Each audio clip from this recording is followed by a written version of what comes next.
ইতালির রোমেন একই পরিবারের 3 বাংলাদেশিকে স্ত্রী সন্তান সহ প্রবাসী বাংলাদেশিকে ছুরিকাঘাতে নৃশংসভাবে হত্যা করা হয়েছে। একটি পরিবারের দুনিয়ার সবথেকে নিরাপদ জায়গা তাদের ঘর। মা, বাবা, ছেলে আর ছোট একটি মেয়ে। বাইরে থেকে দেখলে একদম সাধারণ একটা সুখী পরিবার, কিন্তু কয়েক ঘন্টা পর সেই একই বাসার ভিতরে পাওয়া গেল 3টি নিথর দেহ। মেঝে জুড়ে রক্ত, চারদিকে আতঙ্ক আর মৃত্যুর সাথে লড়াই করছে পরিবারের আর এক সদস্য। ইতালির রাজধানীর রোমে ঘটে যাওয়া এই ঘটনা শুধু বাংলাদেশে নয়, পুরো ইতালি এবং বাংলাদেশি কমিউনিটিকেও নাড়ি দিয়েছে। আসসালামু আলাইকুম, আমি আছি আপনাদের সামনে মিরাজ। এই ঘটনাটা অত্যন্ত দুঃখজনক একটি ঘটনা। আমানুদ্দিন বাবুলের জীবনের গল্প অনেকটা প্রবাসীর মতোই। নোয়াখালী কোম্পানিগঞ্জের ছোট একটি এলাকা থেকে তিনি পাড়ি জমিয়েছিলেন ইতালিতে। প্রথম দিকে জীবন এতটা সহজ ছিল না। বাসার সমস্যা, কাজের চাপ, অর্থনৈতিক সংগ্রাম সবকিছু পেরিয়ে ধীরে ধীরে নিজেকে একটু শক্ত করে একটা অবস্থান তৈরি করেছিলেন। স্ত্রী অর্জুন বেগমকে নিয়ে গড়ে তুলেছিলেন নতুন একটি সংসার। এরপর তাদের সে ঘরে জন্ম নেয় এক ছেলে বয়ন এবং ছোট মেয়ে আয়শা। বর্তমানে কামানুদ্দিন বাবু, তার বয়স গিয়ে দাঁড়ালো 40 বছর। স্ত্রী অর্জু বেগম, তারও বয়স 38 বছর। ছেলে অয়ন, তারও বয়স গিয়ে দাঁড়ালো 20 বছর এবং ছোট মেয়ে আয়শা, তার বয়স 5 বছর। পরিবারের সদস্যদের ভাষা মতে সম্প্রতি তারা ইতালির নাগরিকত্ব পেয়েছিলেন। অনেকের কাছে মনে হচ্ছিল দীর্ঘ সংগ্রামের পর অবশেষে তাদের জীবনে একটু শান্তি এসেছে, কিন্তু ভাগ্য যেন অন্য কিছু লেগেছিল। সেই ভয়াবহ রাতের শুরু 26 জুন, শুক্রবার। এলাকাটি সাধারণ শান্ত বলে পরিচিত রাত বাড়ছিল। বেশিরভাগ মানুষ তখন নিজেদের বাসায়, কেউ আবার টিভি দেখছিল, কেউ রাতের খাবার খাচ্ছিল, আবার কেউ বাইরে ঘুরছিল। কামানুদ্দিন বাবুলের পরিবারও হয়তো সাধারণ একটি রাত কাটাচ্ছিল, কিন্তু রাত প্রায় 8টার দিকে হঠাৎ সব কিছু বদলে যায়। বিভিন্ন সূত্র অনুযায়ী একাধিক ব্যক্তি অ্যাপার্টমেন্টে প্রবেশ করে।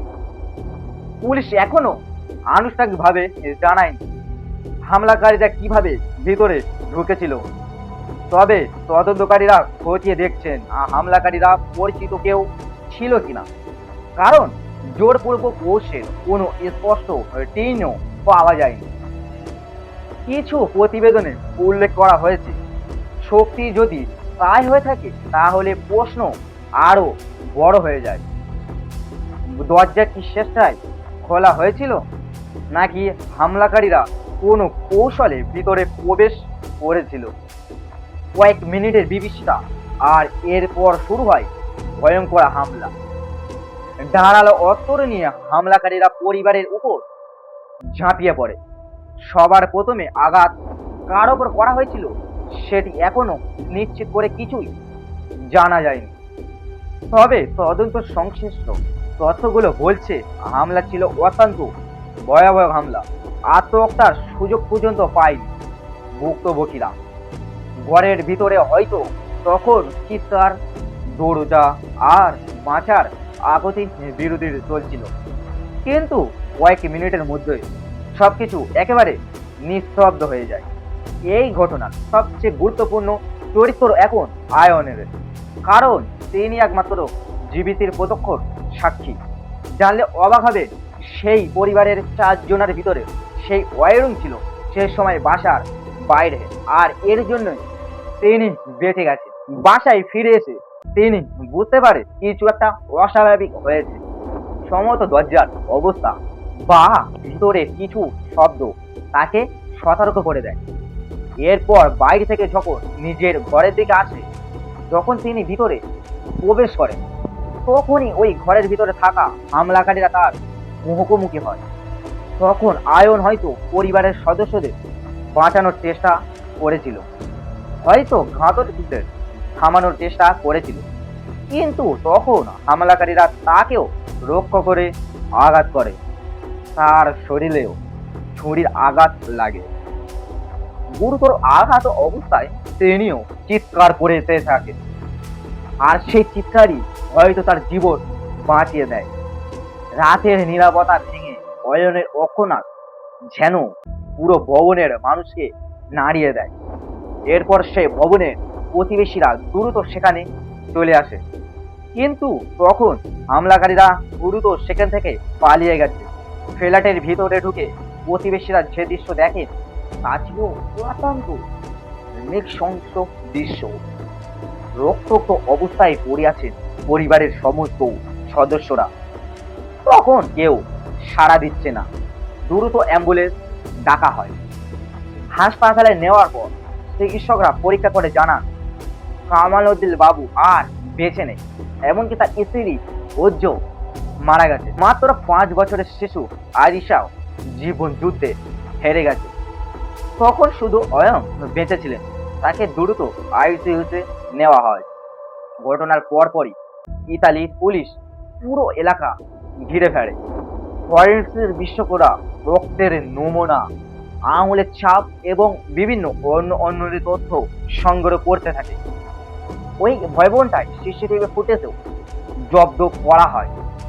শেষে প্রতিবেশীদেরও জিজ্ঞেস করা হয়, কিন্তু সব থেকে বড় প্রশ্ন এখনো উত্তরহীন। এত ভয়ঙ্কর হামলা কারণ কি?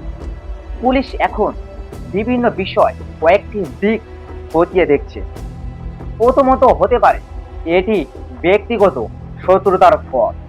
দ্বিতীয়, এটি পরিকল্পিত এবং প্রতিশোধমূলক হামলা হতে পারে। তৃতীয়ত, কোনো আর্থিক বা ব্যবসায় বিরোধ ছিল কি? চতুর্থ, হামলাকারীরা কি পরিবারের পরিচিত কেউ ছিল? তবে এই সবে এখন বর্তমানে গভীরভাবে তদন্তর বিষয়। এই মুহূর্তে কোনো তথ্যই নিশ্চিত নয়। রুমের একটি সাধারণ অ্যাপার্টমেন্ট, কয়েক মিনিটের মধ্যে সেই অ্যাপার্টমেন্ট পরিণত হয়েছিল রক্তগৌরবে। একটি পরিবার প্রায় সম্পূর্ণ ধ্বংস হয়ে গেছে। মা বাবা আর নিষ্পাপ শিশুকন্যা আর কখনোই ফিরে আসবে না। কিন্তু সেই পরিবারের শুধু অয়ন, আর সে জীবিত আছে। হয়তো তার জবানবন্দি এই উত্তর খুঁজে বের করবে। সেই ভয়ঙ্কর ভয়াবহ রাতে প্রকৃত রহস্য খুঁজে বের করবে। প্রশ্ন একটাই, কে কেমন আর কে কি উদ্দেশ্যে এই পরিবারকে শেষ করে দিল? একটি বাংলাদেশি পরিবারের স্বপ্ন নিমিষে স্তব্ধ করে দিল। পুরো ঘটনায় আসলে আপনার কি মনে হয়? কোন ষড়যন্ত্র বলি বাংলাদেশি পরিবারটি?